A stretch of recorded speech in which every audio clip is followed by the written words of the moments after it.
তোকে বলছি এবার কোন রুমে আসবে পারমিশন ছাড়া। Sorry sir. কিসের স্যার? তুমি এখন আমাকে আর বলো না, তুমি আমার স্যার না। ভাইয়া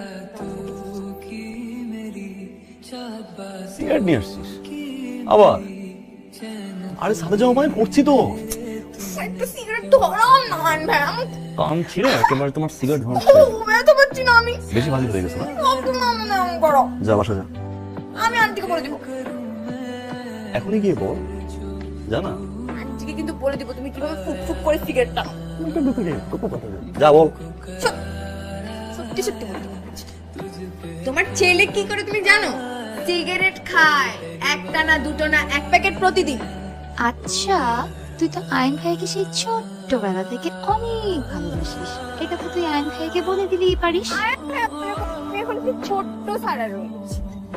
এবার ফাইনাল পরীক্ষাটা দিয়ে নি, তারপর বলবো, চিৎকার করে বলবো, আয়ান ভাই আমি তোমাকে ভালোবাসি, আমি তোমার বউ হতে চাই।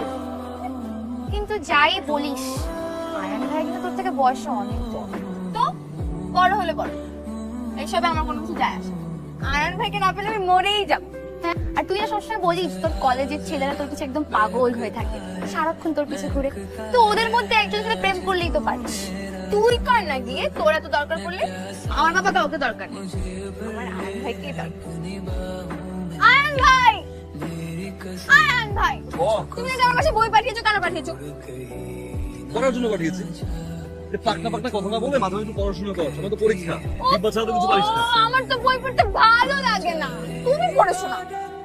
পরীক্ষার রেজাল্ট যেটা খারাপ হয়েছে না, বুঝবি কি করি আমি। আমার রেজাল্টে তোমার কি যায় আসে বলো তো? হ্যাঁ, তুমি ক্লাস 9 10 আমার স্যার ছিলে, এখন কিন্তু আর স্যার নেই। এখন কি গার্জিয়ান তো না, এবার খারাপ হবে রেজাল্ট, সোজা গিয়ে বিয়ে দিয়ে দিব। সোজা গিয়ে বিয়ে দিয়ে দিব। তোমার তো বয়স কম হয়নি, তুমি কেন বিয়ে করছো না? যাবি এখান থেকে বেরো যা। না যাবো না। যাবি না? যাবি না? তুই থাক, আমি যাবো। কথা দিচ্ছ? আয়ান ভাই, তোমার জন্য একটা পাত্রী দেখেছি আমি, খুব মিষ্টি দেখতে, একেবারে আমার মতো। এবারে নতুন আরো কিছু ছবি নিয়ে এসেছি। আমি আমার ছেলের বিয়ে করিয়েই ছাড়বো। দেখ তো এই ছবি। এই, তুমি একটা কথা বলো তো, তোমার কি আমাকে চোখে পড়ে না? আমার মতো কি সুন্দরী মেয়ে খুঁজতে পারো না তুমি? তুই তো একটা ছবিও দেখিস না। কত বললাম যে একটা পছন্দ কর, একটা পছন্দ কর, দেখলি না? এই জন্য তোকে রাখছি ছবি পছন্দ করার জন্য। পছন্দ করার মতো আনলে তো পছন্দ হবে নাকি রে? তাহলে আমি বাসায় যাবো। আজকে যাবো। তুমি সবসময় আমার সাথে এমন করো কেন? খালি বকা দাও। এই ও বাসে যাবে কেন? এই, আজকে ভাত খেয়ে যাবে। হাসি মাংস রান্না করেছি, খেয়ে যাবে। কে রে খাসি মাংস রান্না করেছে? আমি? কে খাবে? ও খাবে। কেন? আমি খাবো, তুই এরকম করছিস কেন? তোর বাসা নাই? বাসা যা। মা খাবার দাও, চলে আসবে। আমি তো আজকে খেয়েই যাবো। দেখি তো তুমি আমাকে কিভাবে আটকাও। এই, তুই আয়ন ভাইকে বলেছিলি তোর মনের কথাগুলো? না, শোন, আকার ইঙ্গিতে বুঝাই দিবি। মাঝে মাঝে হাসবি, মাঝে মাঝে লজ্জা পাবি, আর তাও যদি না পারিস তাহলে মেসেঞ্জারে আই লাভ ইউ বলে দিবি। বললাম না, ফাইনাল পরীক্ষা দেওয়ার পরে বলবো। যেই দিন রেজাল্ট পাবো সেই দিনই বলবো, আয়ান ভাইয়া আমি তোমাকে সেই পিচ্চি কাল থেকে ভালোবাসি। তুমি কেন বোঝো না? তুমি তো গাধা কেন? ও, তোমার জন্য একটা সারপ্রাইজ আছে। আবার সিগারেট না, চোখটা বন্ধ করো না। ধীরে দে। ও, চোখ বন্ধ না করলে মজা আমি লাগবে না। চোখ বন্ধ করতে পারবো না। করো না আয়ান ভাইয়া। বললাম দে। এবার চোখ এই, এত টাকা কথা বলি। জমা টাকা দিয়ে ঘরে কিনছিস? একটা থাপ্পড় দিব। মানিয়েছে? এবার যা। আয়ান ভাই কথা। আয়ান খাবে, বিয়ে দেখ কে এসেছে। আরে সারা, আয়, আয়, আয়, আয়, পরিচয় হ, পরিচয় হ। আয়, পরিচয় হ। তোমাকে বলেছিলাম না যে আমাদের পাশের ফ্ল্যাটে ভারী দুষ্ট একটা মেয়ে থাকে? এই হচ্ছে সারা, সাংঘাতিক দুষ্ট। ছোটবেলা আমি ওকে পড়াতাম, দুষ্টমি করতে প্রচুর, মাইরও দিয়েছিলাম 2-3 বার না। পরিচয় হ, তনিমা। কি ভাবি হিসেবে কেমন লাগছে? হ্যাঁ, পছন্দ হয়েছে? কেমন লেগেছে? আমি বোধহয় তোমাদের ডিস্টার্ব করে ফেললাম, তোমার কথা বলো, আমি আসি। আরে কিসের নার্ভাস হয়ে গেলি তাই না? হ্যাঁ, আরে সবসময় তো বটর বটর করিস, হ্যাঁ আজকে নার্ভাস? এই প্রবলেম কি তোর? তো 2 মাস ধরে বাসায় আসছিস না, বাসার নিচ থেকে মাথা নিচু করে চলে যাচ্ছিস, ফেসবুকে বন্ধু ব্লক করে দিয়েছিস, প্রবলেম কি? আচ্ছা আমি তো অন্যায় কিছু করেছি? কথা বলছিস না কেন? আমার কিছু হয়নি, আমি ভালো আছি।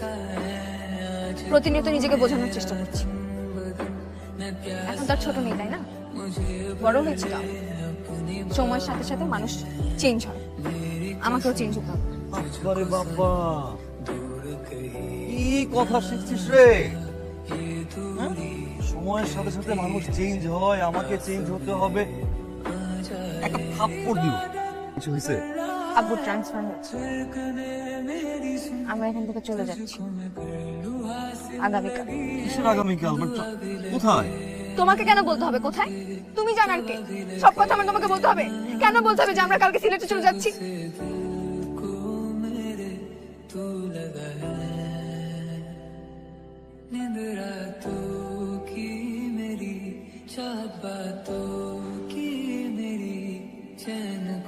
আন্টি কেমন আছো?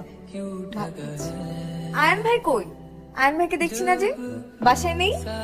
নিশ্চয়ই বিয়ে করে ফেলেছে। তোমরা কেমন বলো তো? আমাকে একটা দাওয়াত দেওয়ার প্রয়োজন মনে করো। কিন্তু আমি এসেছি আমার বিয়ের দাওয়াত, তোমাদের সবাইকে আসতে হবে। আন্টি কাঁদছো কেন? কি হয়েছে? আমাকে বলো কি হয়েছে?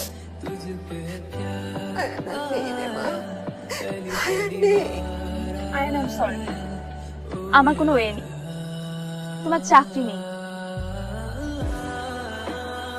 আমি তোমাকে অনেকদিন সময় দিয়েছি, কিন্তু তুমি পারোনি একটা চাকরি ম্যানেজ করতে। বাবাকে যদি এখন আমি বলি, বাবা জেনে শুনে একটা বেকার ছেলের সাথে আমার বিয়ে দিবে বলো? আর আমি আমার বাবাকে অনেক ভালোবাসি, আমি বাবাকে কষ্ট দিতে পারবো না। ওই মেয়েটাকে পাওয়ার জন্য অনেক চেষ্টা করেছি, প্রতিদিন মন খারাপ করে বসে থাকতো, প্রতিদিন একটা করে ইন্টারভিউ দিত চাকরি। তারপর আস্তে আস্তে অনেক ডিপ্রেশনে চলে যায়। ও আমার কথা একটু ভাবলো না, আমাকে একা করে দিয়ে চলে গেল।